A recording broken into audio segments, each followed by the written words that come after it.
começar mais uma aula de ciências aí, né? Vamos dar continuidade ao tema hereditariedade. Esse assunto se encontra no seu módulo 4, né? Nós vamos trabalhar hoje o 4.3 e o 4.4, porque o 4.1 e 4.2 nós já havíamos trabalhado nas aulas anteriores.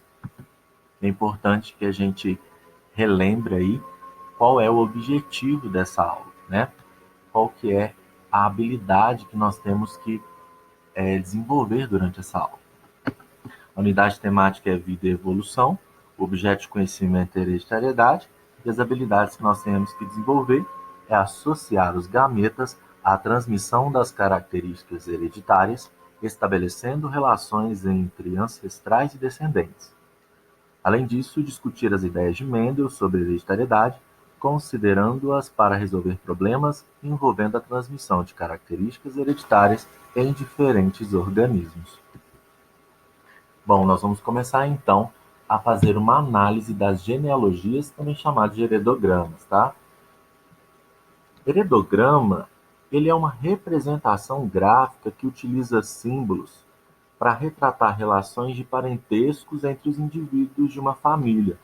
Nós vamos perceber que cada indivíduo vai ser representado por um símbolo, conforme você pode ver na figura aí, e vai indicar as suas características particulares e a relação de parentesco com os demais, né? O heredograma também tem relação com a presença ou ausência de determinada doença ou característica de origem hereditária naquela família, tá? E aí existe uma simbologia própria que eu quero mostrar para vocês, que são utilizados nos heredogramas, nas genealogias. O sexo feminino nós representamos por um círculo, tá?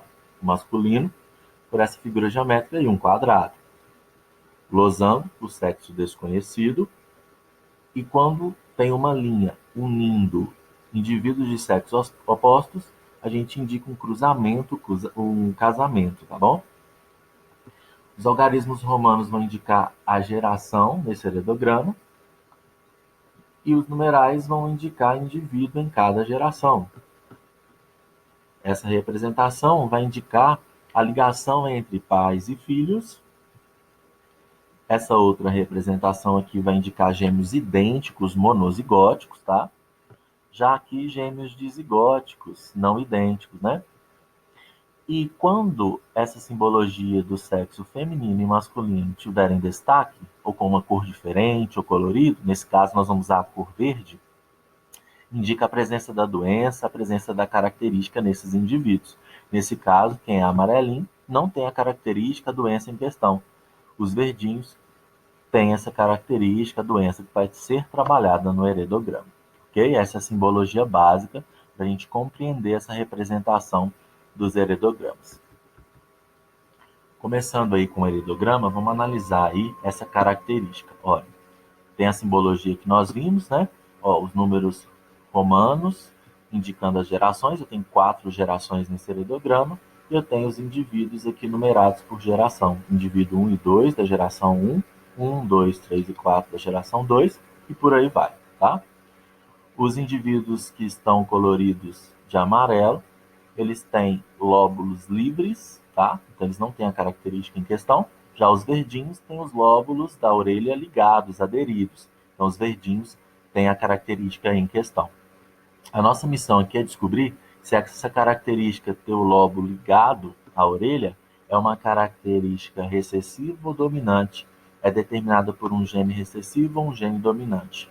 Veja bem, se eu afirmar que essa característica ela é dominante, eu tenho que chamar os amarelinhos, que são normais, que não têm essa característica, de azinho azinho. Então, se eu cruzar azinho azinho, dito que eles são normais na minha hipótese, com azinho azinho, teriam que nascer todos os indivíduos azinho azinho, todos amarelos, que não é o caso. A gente percebe que nasceu um indivíduo verde aqui. Então, não tem como essa característica ser dominante. Porque se aqui for azinho, azinho e aqui azinho, azinho, não tem como nascer um azão aqui no verde. Logo a gente chega à conclusão que essa característica, ter o lóbulo ligado ali na orelha, lóbulo aderido, é uma característica recessiva. No caso, os verdinhos que têm a característica é que são azinho, azinho. E aí depois você pode conferir os genótipos aqui representados, né? Então todos os verdinhos são azinho, azinho, todos os amarelos têm pelo menos um azão, e a gente consegue descobrir o genótipo definitivo deles, né? Como, por exemplo, se aqui tem um azinho veio daqui, outro veio daqui. Mas se esses genitores são normais, tem pelo menos um azão. Logo, esse indivíduo 1.1 é azão azinho, 1.2 azão azinho, gerando essa prole, ok? Então, essa característica ela é recessiva. Os afetados verdinhos têm a característica recessiva. O próximo heredograma, a história muda. A característica aqui é a polidactilia, é ter dedos extras, tá? Aqui nos seres humanos, beleza? Bom, nesse caso, se eu falar que os verdinhos são recessivos, tá? Que a característica é recessiva, não teria como nascer um amarelinho nessa história, né? Então a gente percebe que não tem como ser azinho azinho esses indivíduos que são afetados.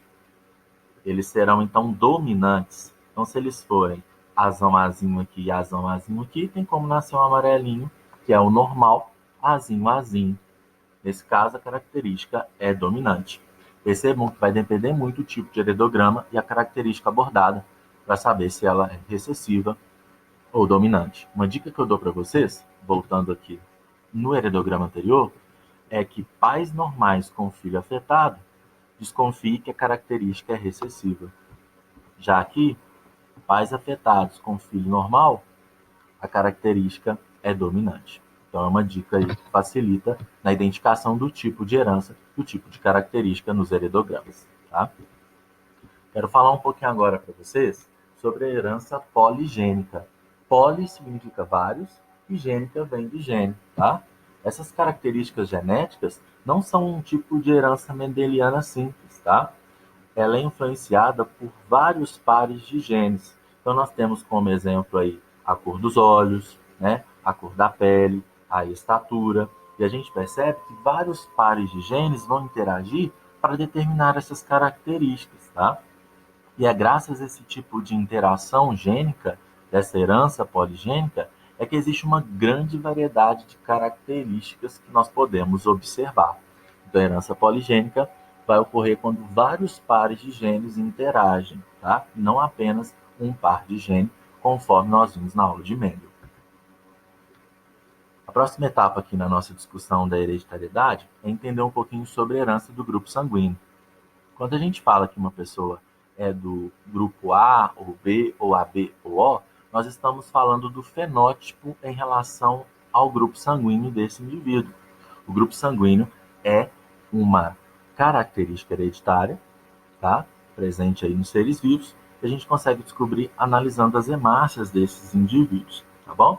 Então aqui nós temos os fenótipos e os referidos genótipos de cada grupo sanguíneo, tá? No fenótipo A, grupo A, nós temos os genótipos isão, azão, mas também tem outro genótipo, isão, azão, izinho. Isso ocorre nos outros indivíduos aqui. No caso do O, nós temos aqui como genótipo izinho, izinho. Do grupo AB, isão, azão, isão, bezinho. Do grupo B, isão, bezão, ou outro genótipo, que é o isão, bezão, izinho, tá?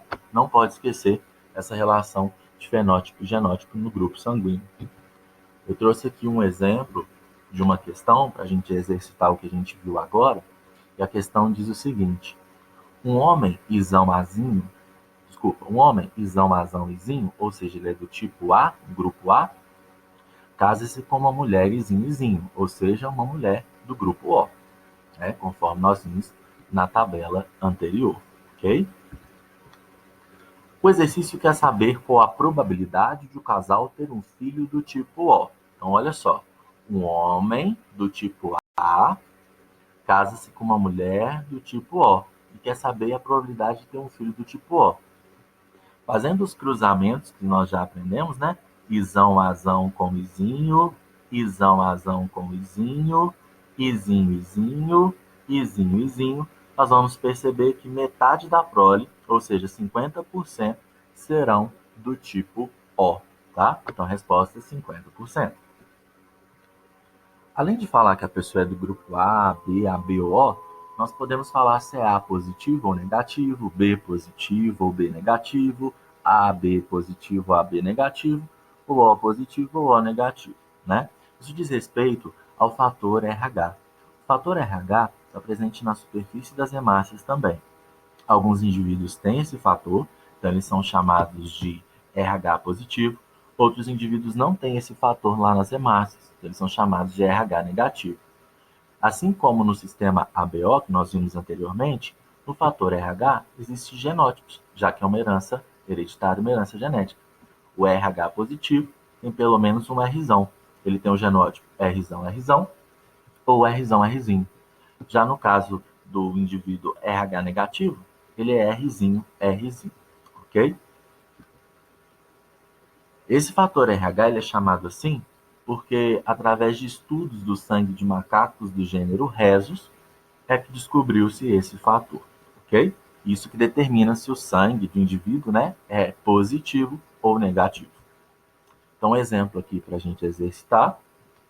Imagine que uma mulher RH positiva heterozigota, então ela é Rzão, Rzinho, né? Se ela é RH positiva, ela tem um Rzão. Se ela é heterozigota, ela vai ter um Rzinho. Então, uma mulher RH positiva heterozigota tenha um filho com um homem RH negativo. Se o homem é RH negativo, ele só pode ser Rzinho, Rzinho. Qual a probabilidade de nascer uma criança RH positiva? Fazendo as combinações aqui dos genes, das letrinhas, nós vamos ver que a probabilidade da criança ser RH positiva é 50%. Então, metade das crianças terão o gene Rzão, logo terão o fator RH e serão RH positivo. Tá? Espero que tenha ficado claro para vocês. Um grande abraço e até a próxima aula.